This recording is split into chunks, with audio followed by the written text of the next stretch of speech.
Hi, my name is Amanda. Welcome back to my channel.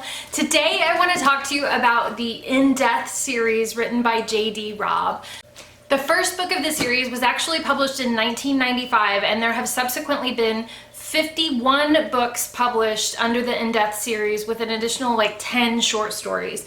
So as you can imagine, this is just a tremendous amount of literature in this series. I recently purchased 4 books from the series from the Barnes & Noble Annex, and I wanted to kind of give you some thoughts on the overall series as a whole, not necessarily each individual book, but just whether or not I liked the series, what I liked about it, whether or not I think you'll like it, all that good stuff. Let me just tell you really briefly which of the series I recently read. The first book was Brotherhood in Death, and this was published in early 2016, and this is number 42 in the series. I read Apprentice in Death, which is number 43 in the series and was published in the fall, in September of 2016. I also read Dark in Death, which was published in February of 2018. And Leverage in Death, which is book number 47, was published in September of 2018. As you can see, these books have a cadence of February, September publications that they've had pretty much since early 2013. There's actually a title in pre-publication right now that is set to publish in February of 2021. The series is centered around Eve Dallas, who is a lieutenant in the police department. It's actually set in a futuristic time. The first book of the series I think took place in 2058. The books that I read were 2060 and 2061. So there's a futuristic tone to each one of them. The lead detective's name is Eve Dallas, and she is kind of a no-nonsense, typical sort of badassery hero that you would find in a book written by Nora Roberts or J.D. Robb. She, in the first book, met Rourke, who is Irish, I think, and over the course of the first book, they fall in love, and then over the course of the series is their courtship, and then eventually in the books that I've read, they're actually married. And Rourke occasionally consults with Eve for the police department. There are also, as you can imagine, 51 books in a series. There are a number of recurring characters that pop up. Peabody is kind of Eve's quirky partner, but she also reports to Eve.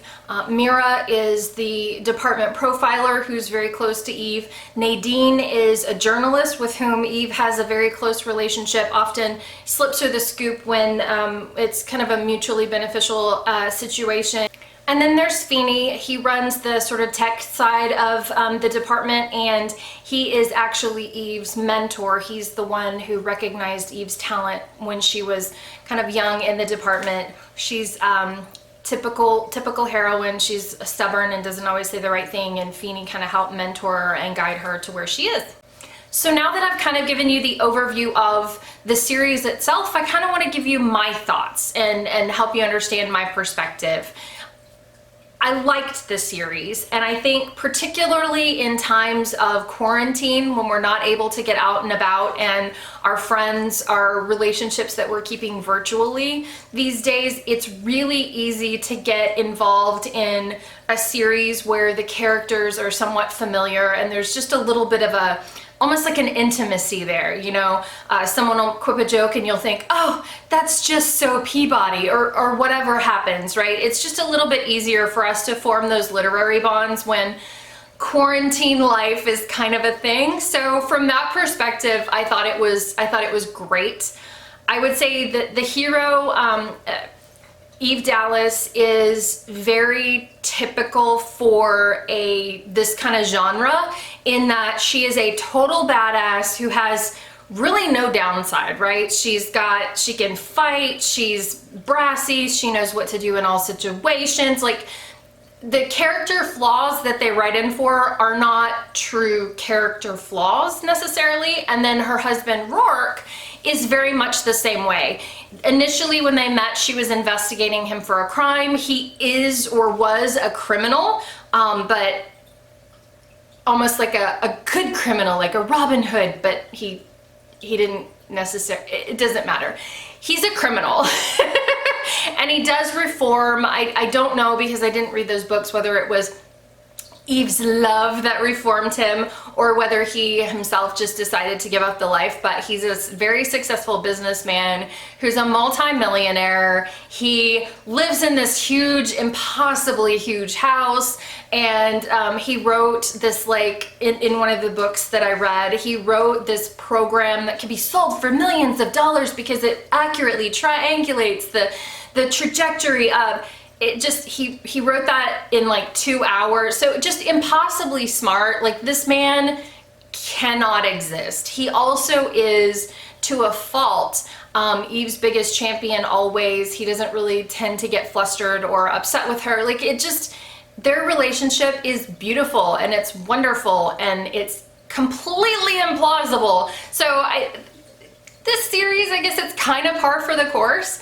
But for me, that was almost the downside. Like, I wish they had played that down a little bit and played up some of the more investigative parts of the book up just a smidge.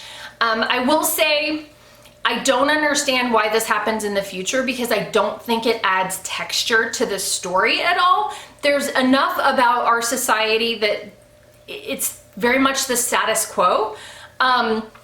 The bits of technology that they tend to incorporate into the story, so elevators that seemingly go where you want them to go and not necessarily straight up and down, glides, which I'm still not sure what that is exactly, auto chefs, which basically give you food wherever you happen to be. Like, there's an auto chef that can give you coffee in your car. Like, all of these bits of technology, in my opinion, don't add texture to the story, and they don't adequately explain how all of these things work, what they look like, how they feel. So for me, who really is in for the imagery, I like to paint the picture of the story, I had a very difficult time painting all of those details in my head. And like I said, the fact that these stories, you know, happen in 2061, one of the stories that I read was the story of a corrupted politician who is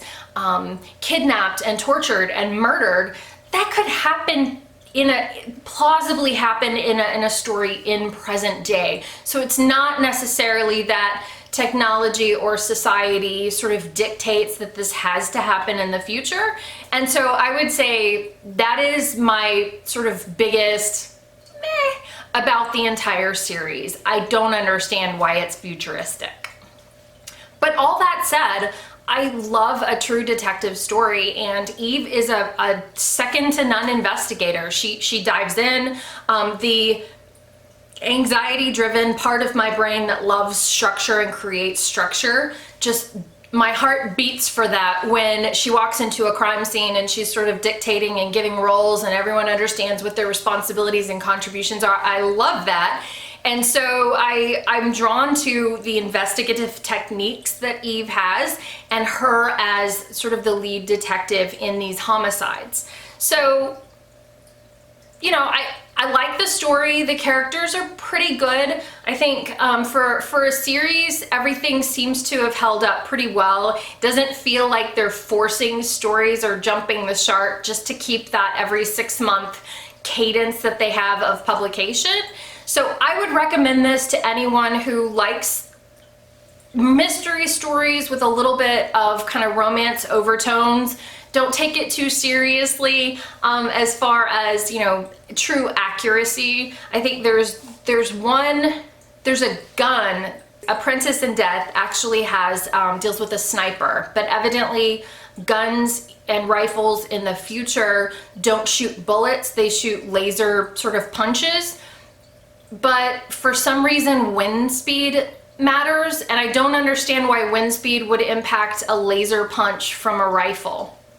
So, you know, don't dive too deep into all of the details, but overall I would say this is a really good series. It's fun to have recurring characters.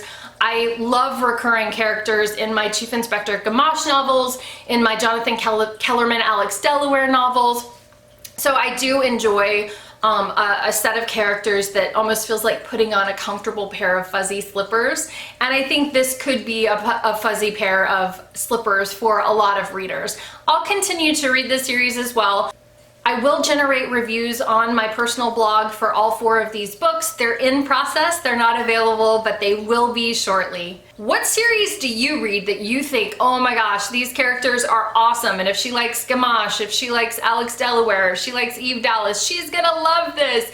I am always looking for new detectives that I can latch onto and enjoy bits of their life. Let me know in the comment section. Thanks so much for watching. I appreciate you. I'll catch you next time. Bye!